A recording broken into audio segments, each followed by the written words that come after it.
ሰላም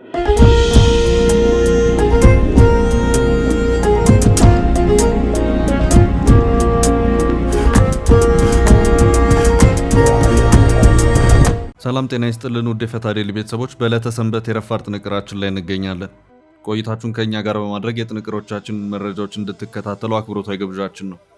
መረጃዎቻችን ለሌሎች እንዲደርስ ላይክ እና ሼር በማድረግ እንድትከታተሉን እያልን ወደ ዕለቱ ዝርዝር መረጃዎቻችን ከማለፋችን በፊት በቅድሚያ ዋና ዋናዎቹን እንጠቁማችሁ። ጦርነት ተከፈተብኝ በማለት በሰበር ልብ አርጉልኝ ያለው ህወሓት ድንገት ድምፁን አጥፍቷል። የውጭ ሚዲያዎች ከዚሁ የልብ አርጉልኝ ጥሪ ጋር በተያያዘ የመረጃ ማነፍነፋቸውን ቀጥለዋል። በአንድ ዓለም አቀፍ ሚዲያ ሰፋ ያለ ሽፋን ተሰጥቶታል። በፌዴራሉ መንግስት በኩል ሚኒስትሩ ያሉት ነገር አለ። ጥንቅራችን ተመልክቶታል። ስምረት ፓርቲ ትላንቱን ግጭት የተመለከተ መግለጫ አውጥቷል። የተቀሰቀሰውን ግጭት በተመለከተም በርካታ ጉዳዮችን አንስቷል። በአማራ ክልል ውጊያ አዲስ የድርድር ጥሪ ቀርቧል። የፌዴራል መንግስት ከፋኖ ታጣቂዎች ጋር በሶስተኛ ወገን በሚመራ የሰላም ድርድር ውስጥ እንዲሳተፍ ጥያቄም መቅረቡ ተሰምቷል። ዝርዝር መረጃውን እናደርሳለን። ጠቅላይ ሚኒስትር አብይ አህመድ በምሽቱ ቃለ ምልልሳቸው በሚስጥር ይዘነው ነው ሲሉ ተናግረዋል። ጠቅላዩ ይህንን የተናገሩት ከአንድ ወሳኝ ቢሊዮን ዶላር የሚቆጠር ወጪን ከጠየቀ ፕሮጀክት ጋር በተያያዘ በሰጡት ማብራሪያ ነው። ጥንቅራችን ተመልክቶታል። በተጨማሪም የቢሊዮነሩ ሼክ መሐመድ አላሙዲን ሀብት ከፍተኛ ጭማሪ ማሳየቱን እንመለከታለን። በድጋሚ መልካም ቆይታ እያለን አሁን በቀጥታ ወደ ዝርዝር መረጃዎቻችን እንውሰዳችሁ።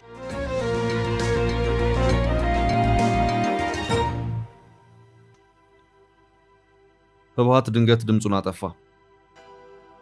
ኢትዮጵያና ሱዳን በሚዋሰኑበትና ሸረሪና በተባለው አካባቢ ፌዴራሉ መንግስት መጠነ ሰፊ ጥቃት ከፈተብኝ በማለት ህወሓት ማስታወቁን ተከትሎ የቀደመው ጦርነት ዳግም ሊቀሰቀስ ይችላል በሚል ስጋት በርከት ያሉ ሚዲያዎች መረጃውን ተቀባብሎታል። ከነዚሁ መረጃውን ካሰራጩት ዓለም አቀፍ ሚዲያዎች መካከል አንዱ የሆነው ፍራንስ 24 ሰፋ ያለ ዘገባ ሽፋኑን ሰጥቶትም ታይቷል። በፌዴራሉ መንግስት በኩል ህወሓት ካሰማው ክስ ጋር በተያያዘ የተሰጠ ይፋዊ ማብራሪያ ወይም መግለጫ አልተሰማም። ከትንኮሳ ባለፈ በድሮንና በሌሎች መሳሪያዎች በታገዘ መጠነ ሰፊ ጥቃት ተከፍቶብኛል፣ ዓለም ይወቅልኝ በማለት በሰበር መግለጫ የተናገረው ህወሓት ሁኔታውን በተመለከተ ከስር መረጃዎችን እለቃለሁ ቢልም ከዚያ በኋላ ድምፁን ያጠፋበት ሁኔታ ታይቷል። በጉዳዩ ዙሪያ የተለያዩ ዓለም አቀፍ መገናኛ ብዙሃን መረጃዎችን ቢያነፈንፉም ህወሓት ድምፁን አጥፍቷል። የህወሓት ጦርነት ተከፈተብኝን ተከትሎ ዘገባዎችን ከአዲስ አበባ ያሰራጨው ፍራንስ 24 ከትግራይ መረጃዎችን ለማግኘት እጅግ ከባድ ሆኗል ብሏል። ቢቢሲ ከመንግስት ኮሚኒኬሽን ጉዳዮች ሚኒስቴር እንዲሁም ከመከላከያ ሚኒስቴር የህዝብ ግንኙነት ማብራሪያ ለመጠየቅ በስልክና በአጭር የጽሑፍ መልእክት ያደረግኩት ጥረት ምላሽ አላገኝም ሲል አስታውቋል። ቢቢሲ አማርኛው ድረገጽ በዘገባው የፌዴራል መንግስቱ ከፍተኛ ባለስልጣን የሆኑት የመስኖና ቆላማ አካባቢዎች ሚኒስትር ዶክተር አብርሃም በላይ በፌዴራል ሰራዊትና በህወሓት ኃይሎች መካከል ግጭት መቀስቀሱን ገልጸው በይፋዊ ማህበራዊ ሚዲያ ገጻቸው ላይ በትግርኛ አጭር ጽሑፍ ያጋሩ መሆኑን አመልክቷል። ሚኒስትሩ በዚሁ ጽሑፋቸው ህወሓት በሸረሪና በኩል ጦርነት አውጇል በማለት የከሰሱ መሆኑን አስታውቆ ይህ ጦርነት ከወዲሁ ካልቆመ የከፋ ጉዳት ይከተላል ሲሉ ማሳሰባቸውንም አመልክቷል። በሌላ አቅጣጫ ፍራንስ 24 ከሰዓታት በፊት በነበረው ዘገባው አሁን ባለው ሁኔታ ከትግራይ ተንቀሳቃሽ ምስሎችን ለዘገባ የሚሆኑ ፎቶግራፎችንና መሰል መረጃዎችን ማግኘት እጅግ ከባድና አስቸጋሪ ነው ሲልም ተናግሯል። በህወሓትና በፌዴራሉ መንግስት መካከል ወራት ያለፉት ውጥረት ነበር ያለው የፍራንስ 24 ዘጋቢ አሁን ባለው ሁኔታ ግጭቱ የተቀሰቀሰ የተባለውም ከዚህ ውጥረት ጋር የተያዘ መሆኑንም አመልክቷል።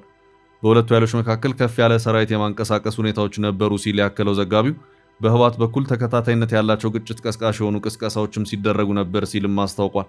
ለዚሁ የህወሓት ጦርነቱን ሊያቀጣጥለው የሚችሉ ቅስቀሳዎችንም በመንግስት መገናኛ ብዙሃንም ቢሆን አጸፋዊ ምላሽ በሚመስል መልኩ የሚታዩ የሚዲያ ይዘቶችም ነበሩ ያለው ፍራንስ 24 ውጥረቱን አባብሶ አሁን ያለበት ደረጃ ያደረሰው አክራሪ ወይም ሃርድላይነርስ ሲል የጠራቸው የህወሓት አመራሮች በጠቅላይ ሚኒስትር አብይ አህመድ የተሾሙትን የክልሉን ጊዜያዊ አስተዳደር ፕሬዝዳንት በኃይል አውርደው ስልጣኑን መቆጣጠራቸው ነው ሲልም አስታውቋል። ከዚያ በኋላም በትግራይ አዳዲስ ክስተቶች ተስተውለዋል ያለው ዘጋቢው ክልሉ በዘንድሮ ዓመት ከተካሄደው አገር አቀፍ ምርጫ ውጭ የሆነበት ሁኔታ ታይቷል፣ እንዲሁም ብዙዎችን ያነጋገርም የግዳጅ ወታደራዊ አፈሳን በስፋት ታይቷል ብለዋል። በዚህ ጉዳይ አይን ምስክሮችን አናግሬያለሁ ያለው ዘጋቢው ከዚህ የግዳጅ ወታደራዊ መልመላና ሊቀሰቀስ ይችላል ከተባለው የጦርነት ስጋት ጋር በተያያዘም በርካታ የክልሉ ነዋሪዎች ትግራይን ለቀው ወደ መሃል ሀገር ሲፈልሱም ቆይተዋል ብለዋል። በህወሓት በኩል የፌዴራሉ መንግስት ነዳጅ፣ ሸቀጦች፣ የሰብአዊ እርዳታዎችና መሰረታዊ የሚባሉ አስፈላጊ ነገሮች ወደ ክልሉ እንዳይገባ እገዳ አድርጓል በሚልም ክሶች ሲሰሙ ቆይተዋልም ብለዋል። አሁን ተቀሰቀሰ የተባለው ግጭት ከመፈጠሩ በፊትም ውጥረቶች እንዲረግቡ ለማድረግም አሜሪካና የአፍሪካ ህብረት ያልተሳኩ ጥረቶችን አድርገው የነበረ መሆኑንም የፍራንስ 24 ዘጋቢ አክሏል። የቀድሞ የህወሓት ቃል አቀባይና የሆነ የጠቅላይ ሚኒስትር አብይ አህመድ የምስራቅ አፍሪካ ጉዳዮች አማካሪ አቶ ጌታቸው ረዳ ከዚህ ቀደም ለነበረው ጦርነት መቆም ምክንያት የነበረውን የፕሪቶሪያ ስምምነት ህወሓት ሙሉ በሙሉ ጥሷል ሲሉ መክሰሳቸውንም ፍራንስ 24 በዚሁ ዘገባው አመላክቷል።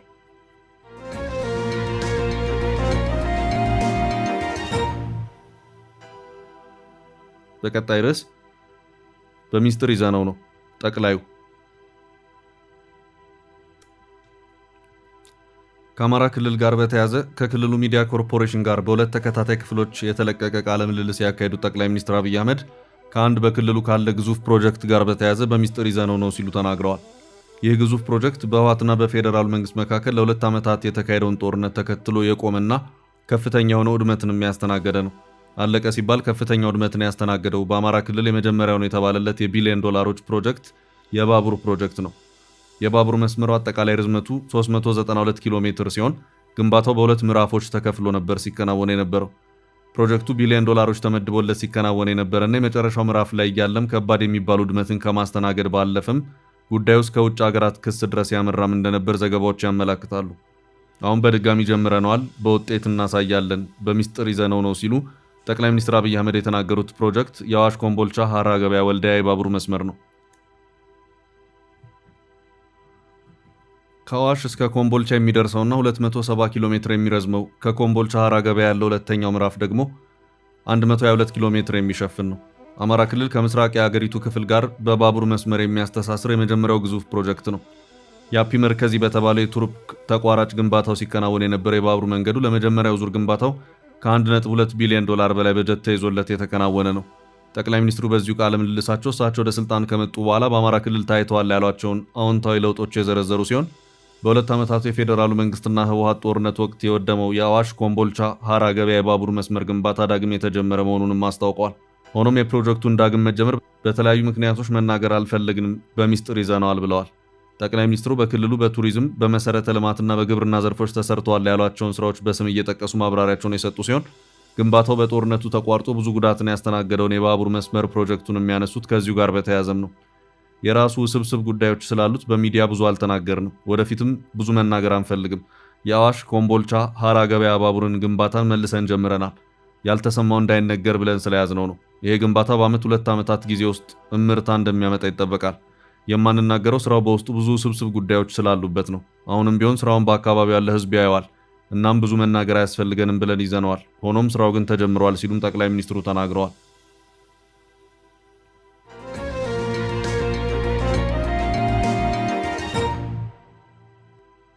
በቀጣይ ርዕስ የጦርነቱ ዕቅድ ቀድሞ ታውቋል። ስምረት ፓርቲ ከሱዳን ጋር በሚዋሰነው የሰሜናዊ ምዕራብ ኢትዮጵያ ክፍል ውስጥ በሚገኝ አካባቢ በፌዴራል መንግስቱ ሰራዊትና በትግራይ ኃይሎች መካከል ትላንት ማለዳ ላይ ግጭት መቀስቀሱ መዘገቡ የሚታወስ ነው። አዲስ የተቀሰቀሰውን ግጭት በመጀመር በህወሓት የሚመራ የትግራይ ክልል አስተዳደር ፈጠን ብሎ መግለጫ ማውጣቱ ይታወቃል። እስካሁን በፌዴራል መንግስቱ በኩል ስለ ክስተቱ በይፋ ምንም የተባለ ነገር የለም። በቀድሞ የህወሓት አመራሮች የተመሰረተው ስምረት ፓርቲ ግጭቱን የተመለከተ መግለጫ የሰጠ ሲሆን የጠቅላይ አማካሪ ጌታቸው ረዳ ለትግራይ ጦር አመራሮች ሲል ተጨማሪ መልእክት ሰዷል። ስምረት ፓርቲ በመግለጫው የትግራይ ህዝብ የማይፈልገውና የማይመኘው አዲስ ወታደራዊ ግጭት ትላንት ሌሊት መቀስቀሱን አሳውቋል። ግጭቱን ማንና መቼ እንደጀመረው ለማወቅ አስቀድሞ ተዘጋጅቶ የወጣውን የኋላ ቀር ቡድን ህወሓት መግለጫ ከመስማት ይልቅ ገለልተኛ አካላት የሚያደርጉትን የሳተላይት ክትትልና የክትትሉን ውጤት መጠበቅ ተገቢ ነው ሲል ገልጿል። ፓርቲውን የተከፈተው ጦርነት በውጭ ኃይሎች ፍላጎትና እቅድ የሚመራና የሚደገፍ ነው ሲል የገለጸ ሲሆን ሆኖም የጦርነቱ እቅድ በራሳቸው የጦርነት ነጋዴዎች አማካኝነት አስቀድሞ ሚስጥሩ ታውቆ ያደረ ነው ብሏል። እናም የእቅዱ ሚስጥር በራሳቸው በመሽሎኩ እንቅስቃሴው ገና ሳይስፋፋ የሚከሽፍ ነው ሲል ፓርቲው ገልጿል። ፓርቲው አክሎም የዚህ አላስፈላጊ ግጭት ዋና ሰለባና የመከራው ተቀባይ የሆነ ያለው የትግራይ ወጣት መሆኑ አሳዛኝ ያደርገዋል ብሏል። ይህ ቡድን የፕሪቶሪያውን የሰላም ውል በመጣስ የህጋዊ ጊዜያዊ አስተዳደር ስልጣን በኃይል ገልብጦ ህገወጥ አስተዳደር መመስረቱ ሳይበቃው አሁን ደግሞ ግዛታዊ አንድነትን ማስከበር በሚል ሽፋን በውጭ ኃይሎች ተመክቶ አዲስ ጦርነትን ደግሷል ሲል ፓርቲው ከሷል። ስምረት ቀደም ሲል በተለያዩ መድረኮች ሲያካሄዷቸው የነበሩት የዛቻና የትምክት መግለጫዎች ቡድኑ ለጦርነት የነበረውን ከፍተኛ ፍላጎትና ጉጉት የሚያሳዩ በቂ ማስረጃዎች ናቸው ሲልም አመልክቷል። የስምረት ፓርቲ መሪና በምስራቅ አፍሪካ ጉዳዮች የጠቅላይ ሚኒስትሩ አማካሪ አቶ ጌታቸው ረዳ ለትግራይ ሰራዊት አመራሮች ሲሉ መልእክት አስተላልፈዋል። አቶ ጌታቸው በይፋዊ ማህበራዊ ገጻቸው የፓርቲያቸውን መግለጫ እያይዘው ባሰፈሩት መልእክት የጦር አመራሮቹ የተሻለ ወታደራዊ እውቀትና ግንዛቤ ያላቸው ተብሎ ስለሚታመን ለትግራይና ለህዝቧ የሚጠቅም የበሰለ ውሳኔ መወሰን እንደነበረባቸው አስገንዝበዋል። የትግራይን ህዝብ አንድነት አበላሽታችሁ በአልቡርሃን በፋኖና ከሁሉም በላይ ደግሞ በሻዕቢያ ተመክታችሁ የምታደርጉት ፉከራና ዛቻ ህዝብን ወደ ከፍ አደጋ ከማስገባት ውጭ የምታመጡት ምንም አይነት ለውጥ የለም ሲሉ ነው የገለጹት። ጌታቸው ረዳ በዚህም አላበቁም። ደብረጽዮንና ፈትለወርቅ መርተዋችሁ ጌታቸው አሰፋ መንገድ እየመራችሁ በግዳጅና በግፍ ወጣቱን በመመልመል ወደ 4 ኪሎ እንመለሳለን የሚለውን ቅዠት ፈጥናችሁ ልታቆሙት ይገባል ሲሉ ለጦር አመራሮቹ መልእክት ሰደዋል። ለትግራይ ሰራዊት አባላት ባስተላለፉት መልእክት ደግሞ ሊያሳስባቸው የሚገባው በጣት የሚቆጠሩ ወንጀለኞች ህልውና ሳይሆን የትግራይ ህዝብ ሰላምና ህልውና ነው ብለዋል። በመሆኑም ሰራዊቱ በህይወቱና በአካሉ የሚጫወቱ አካላትን ይበቃል ሊላቸው እንደሚገባ ጥሪ አቅርበዋል። ህዝቡ ያለበት የመኖርና ለመኖር የህልውና ጥያቄ በሰላማዊ መንገድ ብቻ ሊመለስ እንደሚችል የጠቆሙት አቶ ጌታቸው ልንወቀስና ልንፈራረጅ የምንችለው መጀመሪያ እንደ ህዝብ በህይወት ስንኖር ብቻ ነው ሲሉ አስገንዝበዋል። በሐውልት የመሸገው ቡድን የዲፕሎማሲ በሮችን በሙሉ ዘግቶ በፉከራና ከውጭ አካላት በሚጠበቅ እርዳታ ተመክቶ ሁኔታዎችን ካበላሸ በኋላ ዓለም ሰማኝ የሚል ጩኸት ማሰማቱ የአመራርነት ይቅርና ተራ አስተዋይነት እንኳን የሌለው መሆኑን የሚያሳይ ነው ሲሉ አቶ ጌታቸው ኮንነዋል። ከህወሓት የትግራይ ክልል አስተዳደር ፌዴራል መንግስቱን ቀዳሚ አጥቂ አድርጎ ያቀረበውን መግለጫ ተከትሎ ለዓለም አቀፉ አጃንስ ፍራንስ ፕሬስ ኤኤፍፒ መረጃ የሰጡት የህወሓት ምክትል ሊቀመንበር አቶ አማኑኤል አሰፋ ጦርነቱ ቀጥሏል ሲሉም ተሰምተዋል። በሸሪና የፌዴራል መንግስት በትግራይ ኃይሎች ላይ ጥቃት ከፍቷል። ጦርነቱ አሁን ቀጥሏል ሲሉ ለሚዲያው ገልጸዋል። ጦርነቱ ከባድ መድፎችን የተጠቀመ መሆኑን አቶ አማኑኤል ገልጸዋል። ከአጃንስ ፍራንስ ፕሬስ የኢትዮጵያ መከላከያ ቃል አቀባይን በጉዳዩ መረጃ ጠይቆ ምንም መልስ እንዳላገኘ በዘገባው አክሏል። ዘገባው የኦስሎ ዩኒቨርሲቲ የቀጠና ኤክስፐርት ናቸው ያለውን ሼቲል ትሮኖቮል ያናገረ ሲሆን ተንታኙ የትላንቱ ግጭት ግልጽ የወታደራዊ ውጥረት መሆኑንና ከጦርነቱ ወዲህ ትልቁ ግጭት ነው ሲሉ ገልጸውታል። ግጭቱ የጦርነት ጅማሪን የሚያመለክት አሊያም የትግራይ ኃይሎችን አደብ ለማስገዛት የተሰጠ የኃይል ብልጫ ማሳያ ነው ሲሉ ገልጸውታል። ዘገባው ባለፈው ጦርነት 600,000 ሰዎች ማለቃቸውን ያስታወሰ ሲሆን ህወሓት ለ30 ዓመታት ኢትዮጵያን ማስተዳደሩን አክሏል።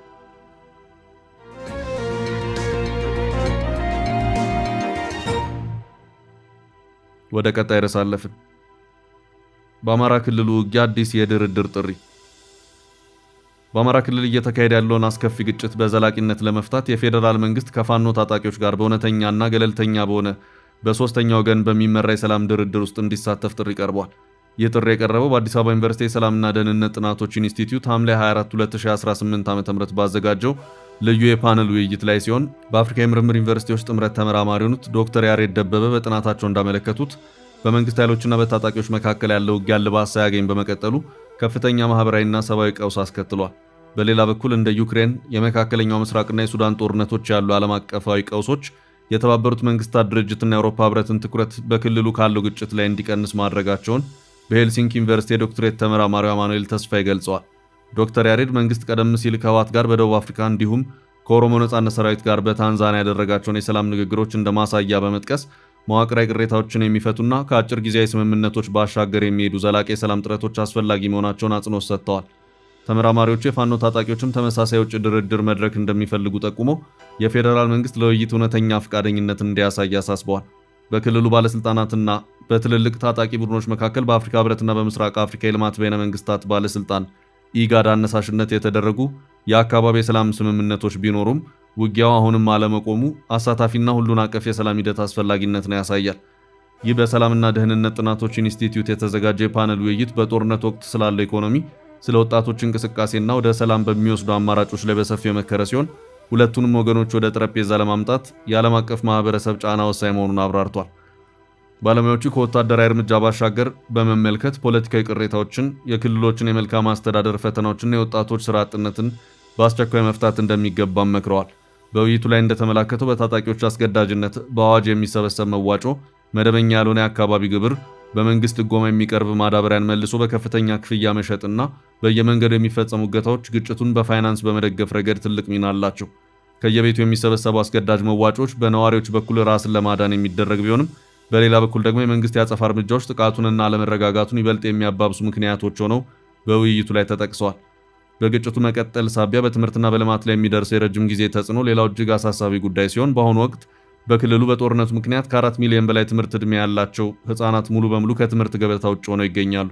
በመሆኑም ይህንን ማህበራዊ መናወጥ ለመግታትና የትውልድ መጥፋትን ለመታደግ ሁለቱም ወገኖች የትጥቅ ትግሉን አቁመው ወደ ፖለቲካዊ ውይይት መምጣት ብቸኛው መውጫ መንገድ መሆኑን ተመራማሪዎቹ በጥብቅ አሳስበዋል።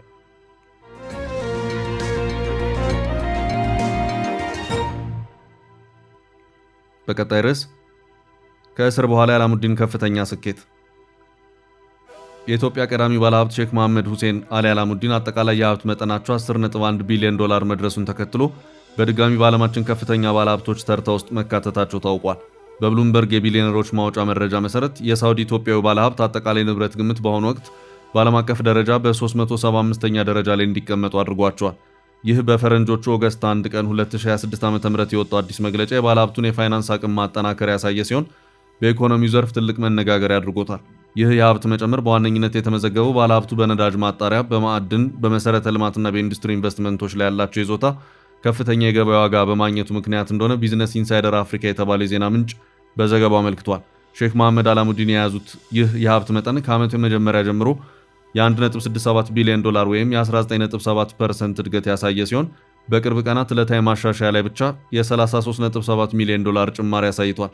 የማገገም በስዊድን ሀገር የሚገኘው ትልቁ ፕሪም የተባለ የነዳጅ ማጣሪያ ኩባንያና በኢትዮጵያ ውስጥ ያሉ የሜድሮክ እህት ኩባንያዎች ባስመዘገቡ ስኬት የመጣ ነው። የሚድሮክ ግሩፕ በኢትዮጵያ ውስጥ በወርቅ ማዕድን፣ በግብርና፣ በማኒፋክቸሪንግ፣ በኮንስትራክሽን፣ በጤና ጥበቃ፣ በሆቴልና በሪል ስቴት ዘርፎች ሰፊ ኢንቨስትመንት ያለው ትልቅ የግል ተቋም በመሆኑ የሀገሪቱን ኢኮኖሚ በከፍተኛ ሁኔታ የሚደግፍ ነው። በተለይም በዓለም አቀፍ ደረጃ የወርቅ ዋጋ በከፍተኛ ሁኔታ መጨመሩ የሚድሮክ ወርቅ ማዕድን ኩባንያን ዋጋ በእጅጉ ከፍ እንዲል አድርጎታል። ምንም እንኳን የብሉምበርግ የቢሊዮነሮች መረጃ መለኪያ ባለሀብቱን የሀብት መጠን ከ10 ቢሊዮን በላይ ቢያስቀምጠውም የፎርብስ መጽሔት ግን በግል ይዞታዎች የንብረት ግምት ስሌት ልዩነት ምክንያት በዓመታዊ የቢሊዮነሮች ዝርዝር ውስጥ እስካሁን እንዳላካተታቸው ተገልጿል። ይህ አዲስ ስኬት ሼክ መሐመድ አላሙዲ በፈረንጆቹ 2017 ዓ.ም በሳውዲ አረቢያ ከተካሄደ የሙስና መከላከል ዘመቻና ስርዓት በኋላ የፋይናንስ አቅማቸው ሙሉ በሙሉ መልሰው ማጠናከራቸውን ያሳየ አዲስ ምዕራፍ ሆኖ ተመዝግበዋል። ባለሀብቱ በቅርብ ዓመታት ውስጥ ከማህበራዊ ሚዲያዎችና ከህዝብ እይታ ራሳቸውን አግልለው ቢቆዩም ኩባንያዎቻቸው ግን በኢትዮጵያ ኢኮኖሚ ውስጥ ያላቸው የማይተካ ሚና እጅግ የጎላ መሆኑ በተደጋጋሚ ይነገራል። በመሆኑም ይህ የሀብት ማገገም ለኢትዮጵያ ግል ዘርፍ ኢንቨስትመንት ትልቅ መነቃቃትን የሚፈጥርና የሀገሪቱን የንግድ እንቅስቃሴ ይበልጥ የሚያጠናክር ቀጣይ እርምጃ ተደርጎ ይወሰዳል።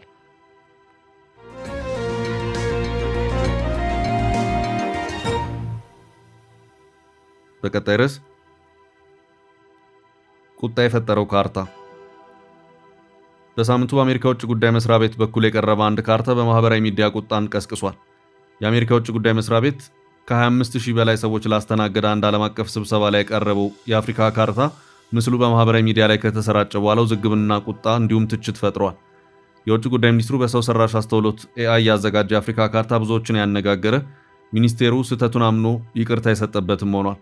በሪዮ ዴ ጄኔሮ በተካሄደው የዓመቱ የኤድስ 2026 ዓለም አቀፍ ጉባኤ ላይ የአሜሪካ የውጭ ጉዳይ መስሪያ ቤት በሰው ሰራሽ አስተውሎት AI የተሰራና የበርካታ አፍሪካ ሀገራትን መልክዓ ምድር ያዛባ ካርታ በማቅረቡ ነው ከፍተኛ ትችት የፈጠረው።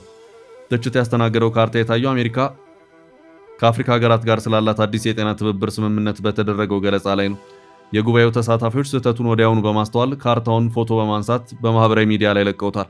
እንደ ሮይተርስ እና አልጀዚራ የዜና ዘገባዎች ከሆነ ካርታው የአፍሪካ ሀገራቱን ያለ ቦታቸው ያለ ቅርጻቸው ያስቀመጠ ሆኖ ተገኝቷል። በካርታው ላይ በምዕራብ አፍሪካ አትላንቲክ ውቅያኖስ ዳርቻ የምትገኘው ናይጄሪያ በካርታው ላይ ግን በሰሃራ በረሃ ተቀምጣና ወደ አልባ ሀገር ሆና ተስላለች።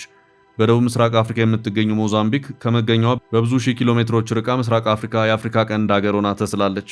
ኮት ዲቫር በምዕራብ አፍሪካ የባህር ዳርቻ ላይ ከሚገኘው ትክክለኛዋ ቦታዋ ተነስታ ሙሉ በሙሉ ወደ ተቃራኒው የአህጉሪቱ ክፍል ተቀምጣለች። የባሰው ደግሞ ካሜሩን ላይ የሆነው ሲሆን ካሜሩን ከአህጉሩ ካርታው ላይ ሙሉ በሙሉ ተሰርዛለች። በርከት ያሉ የተዛቡ ድንበሮች ሲበዙ ሀገራቱ ያላቸው ቅርጽ ግራ አጋቢ ወደሆነ መልክ ተቀይሯል። የካርታው ነው ተብሎ ወይስ በስህተት ብቻ የሚል ጥያቄ የተነሳ ሲሆን በማህበራዊ ሚዲያ አሜሪካ የውጭ ጉዳይ ሚኒስቴር በብዙዎች ተብጠልጥሏል። የአሜሪካ የውጭ ጉዳይ መስሪያ ቤት ለተከሰተው ስህተት ሙሉ ኃላፊነት የወሰደ ሲሆን አንድ የቡድን አባል ከስብሰባው ጥቂት ቀደም ብሎ ካርታውን ሳይመረምር በችኮላ ወደ ገለጻው ማካተቱን አስረድቷል። መስሪያ ቤቱ ይቅርታ ቢጠይቅም ተቺዎች ግን መሰረታዊ ማረጋገጫ ለመደረጉን አጥብቀው ኮንነዋል። ይህ ስህተት የተፈጸመው ከ190 ሀገራት የተወከሉ ከ25000 በላይ የጉባኤው ተሳታፊዎች፣ በርካታ የአፍሪካ የጤና ሚኒስትሮች፣ ተመራማሪዎችና ዲፕሎማቶች በተገኙበት መድረክ ላይ ነው። ስንላችሁን ርዕሰ ጉዳዮች እዚህ ላይ ቋጭን። ላይክ፣ ሼር እና ኮሜንት በማድረግ ለቻናላችን ድጋፋችሁን መግለጽ እንዳትዘነጉ እያልን ከሌሎች መረጃዎች ጋር ደግመን እስክንገናኝ ቸር ያሰማን ስንል ተሰናበትን።